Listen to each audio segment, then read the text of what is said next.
Prince George, Duke of Kent, died suddenly in 1942, leaving behind 3 young children and a royal household permanently altered by loss.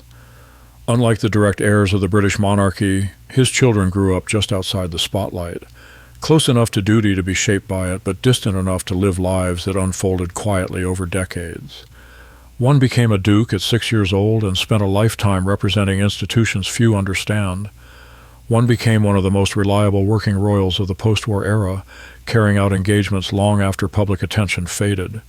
One grew up never knowing his father at all, navigating royal identity while building a career largely outside the crown's core.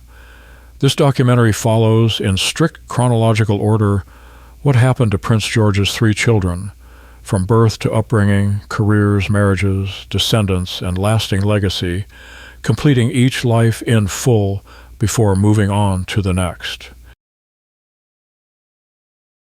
Prince George, Duke of Kent, occupied a unique position within the House of Windsor during the 1930s and early 1940s. As the 4th son of King George V, he represented a branch of the royal family close to the throne but removed from direct succession pressures. His marriage in 1934 to Princess Marina of Greece and Denmark brought continental European royal connections into the British fold, creating a household that blended British duty with Greek Orthodox tradition. The Kent family resided at 3 Belgrave Square in London and Coppens in Buckinghamshire, maintaining a lifestyle that reflected both royal privilege and relative privacy. Prince George's naval career and later work in the Royal Air Force positioned him as a working member of the royal family with genuine professional responsibilities. Princess Marina's background as a daughter of Prince Nicholas of Greece provided their children with direct genealogical links to the royal houses of Greece, Russia, and Denmark. Their household represented the modern royal family's expansion beyond the immediate line of succession, establishing a template for cousins and siblings who would carry out public duties while maintaining distinct identities separate from the crown itself. On 25 August 1942, Prince George died in an RAF Short Sunderland flying boat crash near Caithness, Scotland. He was en route to inspect RAF installations in Iceland when the aircraft struck a hillside in poor weather conditions. At 39 years old, Prince George became the first member of the royal family to die on active duty since Prince Frederick, Duke of York, in 1827. The immediate consequences for his household were profound and permanent. Princess Marina, at 36, became a widow with 3 children aged 6, 5, and 6 weeks. The family's financial situation required adjustment as Prince George's active service income ceased and the household needed reorganization around Marina's reduced circumstances. The tragedy eliminated the children's primary male role model and removed a figure who had been actively shaping their early development. Prince Edward, already Duke of Kent through inheritance, would grow up carrying a title his father had held for only 8 years. The crash fundamentally altered the trajectory of all 3 children's lives, creating a household defined by absence rather than presence. Princess Marina's role as sole parent required immediate adaptation to circumstances no royal protocol had anticipated. She moved the family permanently to Coppens, maintaining a household that emphasized stability over glamour. The children's upbringing shifted toward practical education and preparation for lives that would blend royal responsibility with professional independence. Marina's approach to parenting emphasized discipline, education, and gradual introduction to public responsibilities. She maintained connections to both British and Greek royal traditions while ensuring her children understood their positions within the broader Windsor family structure. The household operated with reduced staff and less formal protocol than many royal residences, reflecting both financial necessity and Marina's preference for family intimacy. The children's development proceeded under Marina's guidance until her death in 1968, when Edward was 33, Alexandra was 31, and Michael was 26. Her influence established patterns of duty, discretion, and professional competence that would define all 3 children throughout their adult lives. Prince Edward George Nicholas Paul Patrick was born on 9 October 1935 at 3 Belgrave Square, London. As the first child of Prince George, Duke of Kent, and Princess Marina, he entered the world 7th in line to the throne behind his uncle, the Prince of Wales, his father, and several other male relatives under the succession rules then in effect. His naming reflected both British royal tradition and his mother's Greek heritage. Edward honored British kings while his middle names acknowledged family connections across European royalty. George honored his grandfather, King George V. Nicholas referenced his maternal grandfather, Prince Nicholas of Greece, and Paul honored his mother's brother, Prince Paul of Yugoslavia. From birth, Edward's position carried expectations of eventual public service, though the specific nature of his future role remained undefined. His early years unfolded within a household that maintained royal protocol while allowing for relatively normal childhood development. The title Duke of Kent, held by his father, represented a dukedom with significant ceremonial responsibilities but no territorial governance, establishing a pattern Edward would inherit and continue. Edward's early childhood proceeded within the established patterns of 1930s royal family life. He lived primarily at Coppens, with regular stays at royal residences during significant family gatherings. His education began with private tutors, following protocols established for royal children of his generation. The household maintained formal structure while allowing for normal childhood activities. Edward's relationship with his father developed during Prince George's periods of leave from military service, creating intermittent but significant paternal influence. Princess Marina managed day-to-day child-rearing responsibilities, establishing routines that emphasized education, physical activity, and gradual introduction to royal expectations. Edward's early years included exposure to extended royal family gatherings, where he interacted with cousins and developed understanding of his position within the broader Windsor hierarchy. These experiences established his comfort with royal protocol while maintaining perspective on his role as a non-heir family member. Prince George's death on 25 August 1942 immediately transformed 6-year-old Edward into the second Duke of Kent. This inheritance represented more than ceremonial title change. It established Edward's position as head of a ducal house with specific responsibilities and expectations that would define his entire life. The dukedom carried no territorial governance or significant independent income, but it established Edward's formal place within the royal hierarchy. He became the youngest duke in British peerage history, holding a title that connected him directly to institutions and ceremonial roles his father had begun developing. The inheritance occurred during wartime when royal family members faced particular scrutiny regarding their contributions to national morale and military effort. Edward's status as a child duke created unique circumstances requiring careful management of public perception and long-term preparation for responsibilities he could not yet understand. Princess Marina assumed guardianship of both his personal development and the ducal responsibilities until his majority. Edward's education proceeded through carefully selected institutions designed to prepare him for his dual role as duke and working royal family member. He attended preparatory school at Gibbs School in Kensington, followed by La Rosée in Switzerland, emphasizing international perspective and linguistic development. His secondary education continued at Eton College, where he studied alongside other members of the aristocracy and developed connections that would prove valuable throughout his public life. The curriculum emphasized classical education, modern languages, and physical development, preparing him for military service and public responsibilities. Edward's formation included gradual introduction to the specific responsibilities associated with his dukedom. He attended ceremonial events as an observer, learned protocols for public appearances, and began understanding the institutional relationships that would define his adult role. Princess Marina supervised this development, ensuring preparation remained age-appropriate while building foundations for future effectiveness.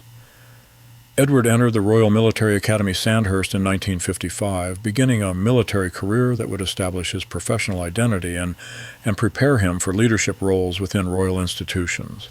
His training emphasized practical military skills, leadership development, and understanding of military traditions that connected to his father's service legacy.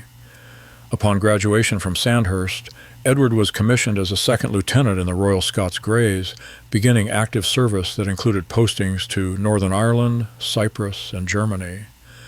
His military service provided genuine professional experience outside royal protocol, establishing credibility that would enhance his later institutional roles. Edward's Army career progressed through standard promotional procedures, reaching the rank of colonel by his retirement from active service in 1976. His service record included staff appointments and regimental command, demonstrating competence in military leadership while maintaining the public visibility appropriate to his royal status. This background would prove essential for his later appointment to senior ceremonial military position. Edward's transition from active military service to full-time royal duties occurred gradually throughout the 1970s, as he assumed patronages, semailles, and ceremonial responsibilities while maintaining his military commission. His approach emphasized institutional stability and long-term commitment rather than high-profile public engagement. His early public role included representing the royal family at ceremonial events, military commemorations, and charitable functions. Edward's style emphasized dignity, preparation, and consistent attendance rather than charismatic public presentation. This approach established his reputation for reliability among the institutions he represented. The transition required balancing his position as a senior male royal family member with his status as a non-heir. Edward developed a public role that supported the monarch and heir apparent while maintaining distinct identity and responsibilities. His approach became a model for other royal family members in similar positions throughout the modern era. In 1967, Edward was installed as Grand Master of the United Grand Lodge of England, beginning an association with Freemasonry that would become his most significant long-term institutional responsibility. This appointment continued a tradition connecting the dukedom to Masonic leadership that his father had briefly held. Edward's tenure as Grand Master extended across multiple decades, establishing him as a central figure in British Freemasonry's ceremonial and administrative structure. His role required regular travel throughout Britain and internationally, representing English Freemasonry at lodges, ceremonial events, and charitable functions. The appointment provided Edward with a clearly defined institutional identity separate from his general royal duties.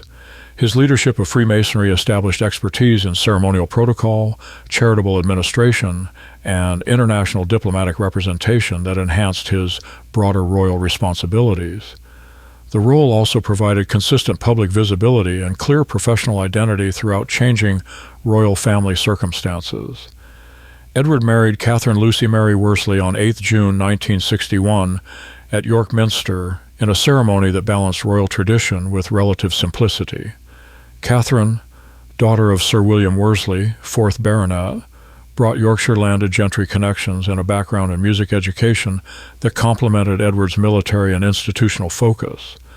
The marriage occurred during a period when royal family members possessed greater freedom in spouse selection, though choices remained subject to family approval and public scrutability.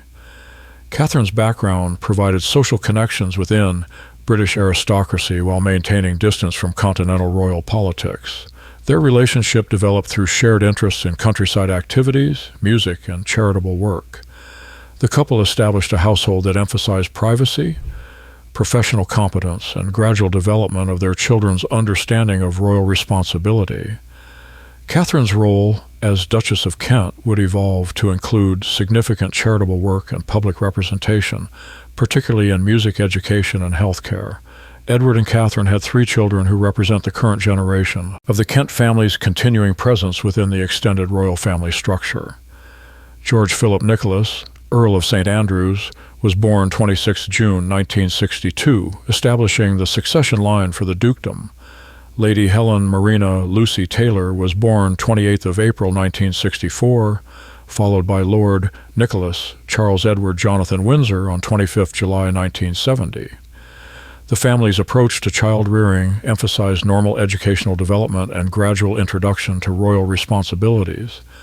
The children attended standard educational institutions rather than exclusively royal or aristocratic schools, reflecting their parents' preference for practical preparation over privileged isolation. Edward and Catherine's parenting style balanced royal protocol with family intimacy, ensuring their children understood their heritage while developing independence and professional competence. The Earl of St. Andrews pursued academic and business careers, Lady Helen developed interests in art and charitable work, and Lord Nicholas chose religious conversion and academic pursuits, demonstrating the family's emphasis on individual development within royal context. On 5 October 1977, Edward and Catherine's son Patrick was stillborn, representing a personal tragedy that tested the family's approach to public and private boundary management. The loss occurred during a period when royal family members faced increasing media scrutiny, requiring careful navigation of grief while maintaining public responsibilities.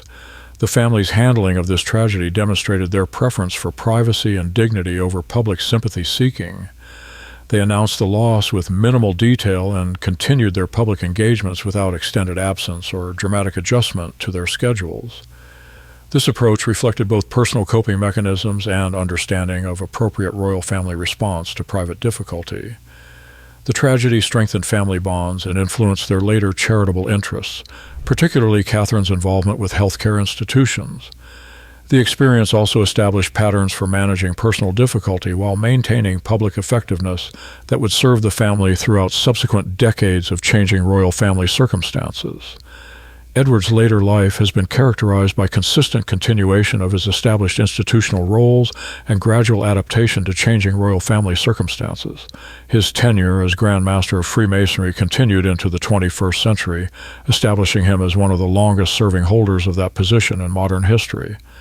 His public role adapted to reduced royal family size and changing public expectations of royal service. Edward's approach emphasized reliable institutional representation rather than innovative public engagement, providing stability during periods of royal family crisis and transition. His presence at state occasions and ceremonial events maintained continuity with earlier royal traditions. Edward's effectiveness in his later years demonstrated the value of consistent, long-term institutional commitment.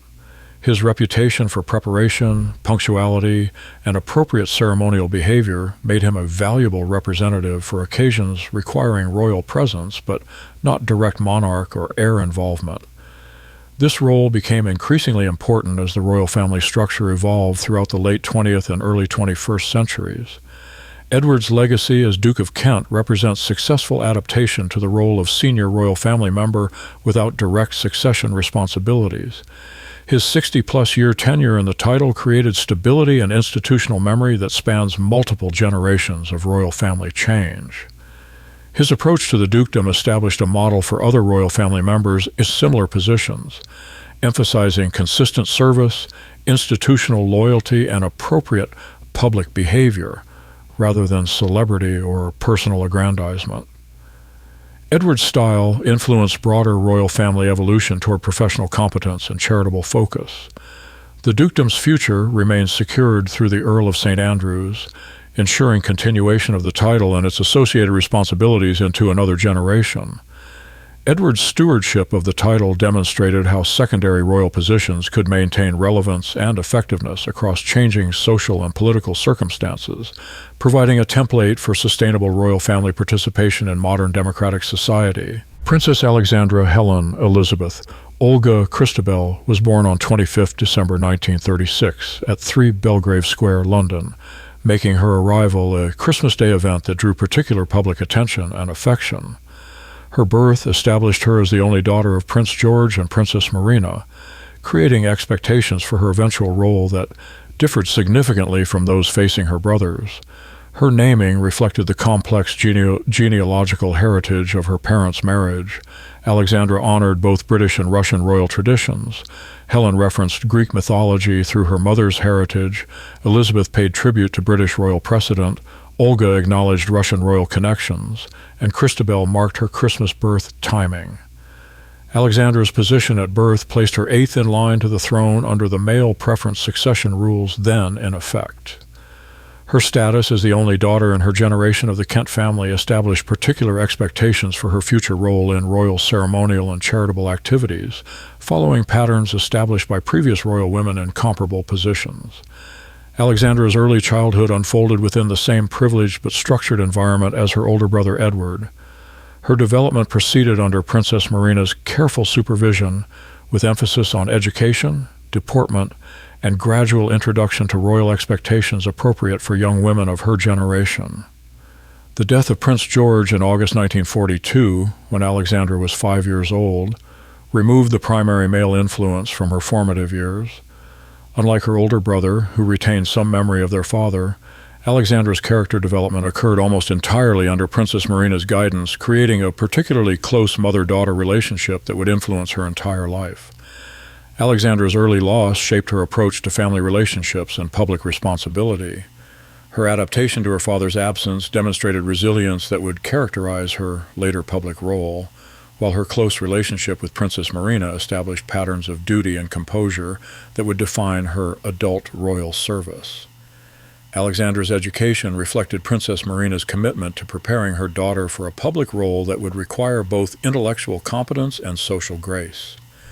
Her early tutoring emphasized languages, literature, and cultural subjects appropriate for someone expected to represent Britain internationally.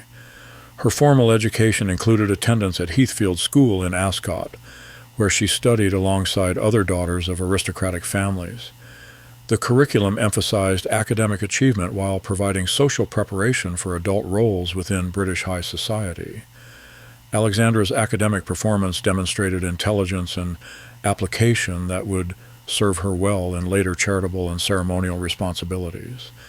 Princess Marina supplemented formal education with practical training in royal protocol, public speaking, and charitable engagement.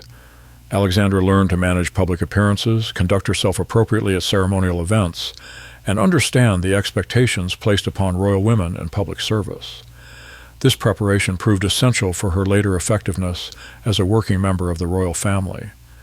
Following her formal education, Alexandra pursued nursing training at Great Ormond Street Hospital, demonstrating commitment to professional competence that distinguished her from many royal women of her generation. Her choice reflected both personal interest and strategic understanding of how medical training would enhance her later charitable work. Her nursing training provided practical experience in healthcare delivery, patient interaction, and hospital administration. Alexandra's time at Great Ormond Street established credibility in medical charitable work that would become a central focus of her public role throughout her adult life. The professional training also demonstrated Alexandra's commitment to acquiring genuine skills rather than relying solely on her royal status for public effectiveness. Her nursing qualification provided foundation knowledge that enhanced her later patronage of medical institutions and healthcare charities, establishing her as a knowledgeable advocate rather than a ceremonial figurehead. Alexandra's transition to full-time royal duties occurred gradually throughout the late 1950s as she assumed patronages and ceremonial responsibilities while maintaining connections to her nursing background. Her approach emphasized substantive engagement with charitable organizations rather than purely ceremonial appearances. Her early public role included representing the royal family at medical charity events, hospital openings, and healthcare conferences. Alexandra's nursing training provided credibility that enhanced her effectiveness in these roles, allowing her to engage meaningfully with medical professionals and patients rather than simply providing royal presence. Alexandra's development as a working royal emphasized consistency, preparation, and genuine interest in her charitable responsibilities. Her approach established her reputation as one of the most dedicated and effective working members of the royal family, maintaining high levels of public engagement throughout changing royal family circumstances. On 24 April 1963, Alexandra married Angus James Bruce Ogilvie at Westminster Abbey in a ceremony that attracted significant public attention and demonstrated the continuing appeal of royal weddings during the early 1960s. Ogilvie, son of the 12th Earl of Airlie, brought Scottish aristocratic connections and business experience that complemented Alexandra's royal background. The marriage occurred during a period when royal family members possessed considerable freedom in spouse selection, though choices remained subject to family approval and public scrutiny. Ogilvie's background provided social respectability while maintaining distance from direct political involvement or continental royal complications. Their relationship developed through shared interests in country life, charitable work, and family activities. The couple established a household that emphasized privacy and normal family development while maintaining appropriate royal family connections. Ogilvie's business career provided financial independence that allowed the family to manage royal responsibilities without complete dependence on official support. Alexandra and Angus had 2 children who represent the continuing presence of the Kent family line within British aristocratic society. James Robert Bruce Ogilvie was born 29th of February 1964, followed by Marina Victoria Alexandra Ogilvie on 31st July 1966. Both children were raised with understanding of their royal heritage while emphasizing normal educational and social development. The family's approach to child rearing balanced royal heritage with practical preparation for adult independence. James and Marina attended standard educational institutions and pursued conventional career development, reflecting their parents' preference for normal childhood experience over privileged isolation. Alexandra's parenting style emphasized education, responsibility, and gradual understanding of family heritage without imposing royal obligations on her children. Both James and Marina developed successful independent careers while maintaining appropriate family connections and occasional public appearances when royal representation was required or appropriate. Alexandra's public service throughout the late 20th and early 21st centuries established her as one of the most consistently effective working members of the royal family. Her approach emphasized regular engagement with charitable organizations, consistent attendance at public events, and substantive involvement with her patronages rather than ceremonial appearance only. Her charitable work focused particularly on healthcare, education, and international development organizations. Alexandra's nursing background provided credibility that enhanced her effectiveness in medical charity work, while her royal status provided access and visibility that benefited numerous organizations throughout her active career. Alexandra's public service style emphasized dignity, preparation, and genuine interest in the work of her patronages. Her approach avoided celebrity-seeking behavior while maintaining high public visibility and effectiveness. This style made her particularly valuable during periods when other royal family members faced personal difficulties or public criticism. Alexandra's legacy within the royal family structure represents successful adaptation to the role of working royal without direct succession responsibilities. Her 6-decade career of public service provided stability and institutional memory spanning multiple generations of royal family evolution. Her approach to royal duty established a model for effective charitable engagement that influenced broader royal family development throughout the late 20th century. Alexandra's emphasis on substantive involvement, professional competence, and consistent service demonstrated how royal status could enhance charitable effectiveness without overwhelming institutional purposes. Alexandra's continuing presence within royal family activities demonstrates the value of long-term institutional commitment and professional preparation. Her effectiveness in representing royal family interests while maintaining personal dignity and family privacy established patterns that continue to influence royal family behavior and public expectations in the modern era. Prince Michael George Charles Franklin was born on 4 July 1942 at Coppens, Buckinghamshire, during the final weeks of his father's life. His birth occurred as Prince George prepared for the RAF mission that would end in tragedy, making Michael the child who would grow up with no personal memory of his father. His naming reflected both British royal tradition and family expectations that would prove tragically unfulfilled. Michael honored military patron saints, George honored his grandfather King George V and his father, Charles referenced British royal history, and Franklin acknowledged family connections. These names carried expectations of royal service that Michael would navigate without paternal guidance. Michael's birth timing established him as the child most affected by his father's death.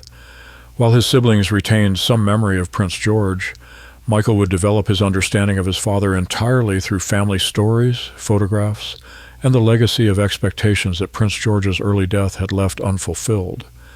This absence would fundamentally shape his approach to royal identity throughout his life. Michael's childhood development occurred entirely under Princess Marina's guidance, creating a particularly close maternal relationship, but leaving him without direct male role model within his immediate family. His understanding of his father developed through family narratives, official records, and the expectations that Prince George's service legacy had established for his children. Princess Marina's approach to Michael's upbringing emphasized both his royal heritage and the practical reality that he would need to develop independence and professional competence outside traditional royal support structures. His position as the youngest child with no memory of his father required particular attention to developing secure identity and clear understanding of his place within the royal family hierarchy. Michael's development proceeded alongside his siblings, but with awareness that his path would likely differ from theirs. His lack of significant title inheritance or clear institutional role required creative approaches to establishing identity and career direction that would honor his heritage while providing practical foundation for adult independence. Michael's education followed patterns established for royal children of his generation, beginning with private tutoring and progressing through carefully selected institutions. His academic development emphasized practical preparation for military service and eventual professional career outside direct royal employment.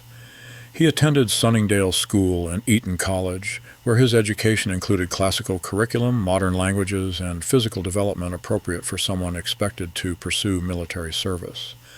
Michael's academic performance demonstrated competence and application that would serve him well in later professional development. His progression toward military service reflected both family tradition and practical recognition that he would need professional competence to establish independent career.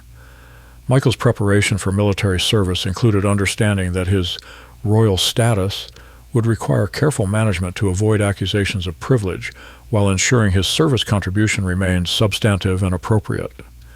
Michael was commissioned into the Royal Horse Guards, the Blues, in 1963, beginning a military career that would provide professional identity and practical experience in leadership and administration. His service included standard regimental duties, staff appointments, and international postings that established his competence outside royal protocol.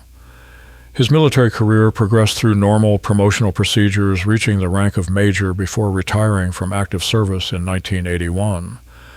Michael's service record included postings to Germany, Cyprus, and staff appointments in London, demonstrating versatility and competence in various military roles. Michael's approach to military service emphasized professional competence and appropriate contribution, rather than seeking special treatment or avoiding difficult assignments. His service record established credibility that would enhance his later civilian career and public role, demonstrating genuine professional achievement rather than ceremonial appointment only. Following his retirement from active military service, Michael pursued civilian career development that balanced his royal status with financial independence and professional achievement. His approach to civilian work emphasized business competence and international connections while maintaining appropriate royal family dignity. Michael's civilian career included various business consultancy roles, international trade development, and cultural exchange activities. His royal status provided access and credibility that enhanced his professional effectiveness, while his business competence ensured his contributions remained substantive rather than purely ceremonial. His approach to balancing royal status with professional independence established a model for younger royal family members who would face similar challenges in later decades. Michael's success in developing genuine professional competence while maintaining royal family connections demonstrated viable approaches to modern royal identity management. On 30 June 1978, Michael married Marie Christine Agnes Hedwig Ida von Reibnitz at Vienna Town Hall, followed by a civil ceremony in England. The marriage required careful navigation of succession laws and royal family protocol, as Marie Christine's previous marriage and Catholic faith created legal complications under existing royal succession rules. The marriage resulted in Michael's removal from the line of succession, as the Act of Settlement 1701 prohibited succession by anyone who married a Catholic. This exclusion would later be reversed by the Succession to the Crown Act 2013, which eliminated religious restrictions on royal succession, restoring Michael's place in the succession order. Marie Christine's background as a Czech-born member of European nobility brought continental connections while creating protocol challenges regarding her status within British royal hierarchy. The couple's approach to marriage emphasized privacy and family development while maintaining appropriate royal family connections and occasional public representation. Michael and Marie Christine had 2 children who represent the continuing presence of the Kent family line with particular international connections. Lord Frederick Michael George David Louis Windsor was born 6 April 1979, followed by Lady Gabriella Marina Alexandra Ophelia Windsor on 23 April 1981. The family's approach to child rearing emphasized international perspective, linguistic development, and cultural awareness, reflecting both parents' European heritage. Frederick and Gabriella's education included international schools and cultural exposure that prepared them for cosmopolitan adult lives while maintaining royal family connections. Michael's parenting style balanced royal heritage with practical preparation for adult independence in international context. Both children developed successful careers in journalism, public relations, and cultural activities while maintaining appropriate family connections and occasional royal representation when circumstances required their participation. Michael's development of road safety advocacy as a primary charitable focus established his most significant long-term public contribution outside traditional royal ceremonial roles. His work with road safety organizations demonstrated genuine commitment to practical social improvement rather than purely ceremonial charity involvement. His road safety work included international advocacy, educational program development, and policy consultation with government agencies. Michael's approach emphasized practical improvement in road safety standards, driver education, and accident prevention rather than high-profile campaigning or media attention-seeking. The road safety advocacy provided Michael with clear professional identity and substantive contribution to public welfare that enhanced his overall royal family contribution. His work in this area demonstrated how royal family members could develop specialized expertise and genuine effectiveness in addressing social problems while maintaining appropriate royal dignity and effectiveness. Michael's legacy as the youngest of Prince George's children represents successful adaptation to royal identity without traditional institutional support or clear predetermined role. His development of independent professional competence while maintaining family connections established a model for royal family members in similar positions. His approach to royal identity emphasized substance over ceremony, professional achievement over privilege, and family responsibility over public attention. Michael's career demonstrated how royal heritage could enhance rather than constrain individual development when managed with appropriate balance and clear personal direction. Michael's continuing presence within royal family activities demonstrates successful long-term navigation of the challenges facing royal family members without direct succession responsibilities or significant title inheritance. His effectiveness in maintaining royal family connections while developing independent professional identity established patterns that continue to influence royal family development in the modern era. The three children of Prince George, Duke of Kent, developed distinctly different approaches to navigating royal identity while sharing common foundations of early loss, maternal guidance, and practical education. Edward embraced traditional institutional leadership through the dukedom and Freemasonry. Alexandra became a dedicated working royal focusing on charitable service, and Michael balanced royal heritage with professional independence and specialized advocacy. Their divergent paths reflected both individual temperament and the varying opportunities available to royal family members in different positions within the succession hierarchy. Edward's inheritance of the dukedom provided clear institutional identity, Alexandra's position as the only daughter created expectations for charitable service, and Michael's status as youngest son required creative development of independent role. Despite their different approaches, all three children maintained family loyalty, professional competence, and appropriate royal dignity throughout their adult careers. Their collective contribution to royal family effectiveness demonstrated how early tragedy could be transformed into long-term service and positive social contribution when managed with appropriate guidance and personal determination. Prince George's brief life and sudden death created lasting influence that shaped 3 long careers of public service and personal achievement.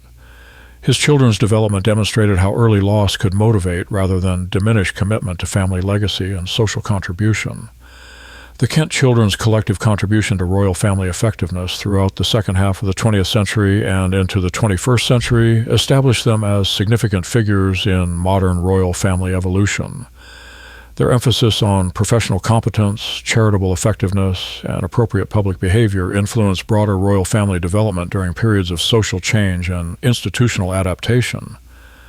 Their legacy continues through their children and grandchildren, who represent continuing Kent family presence within British aristocratic society while maintaining international connections and professional independence. The long shadow of Prince George's curtailed life extended through 3 completed lives that honored his memory while establishing distinct individual achievements and lasting contributions to British institutional life and charitable service.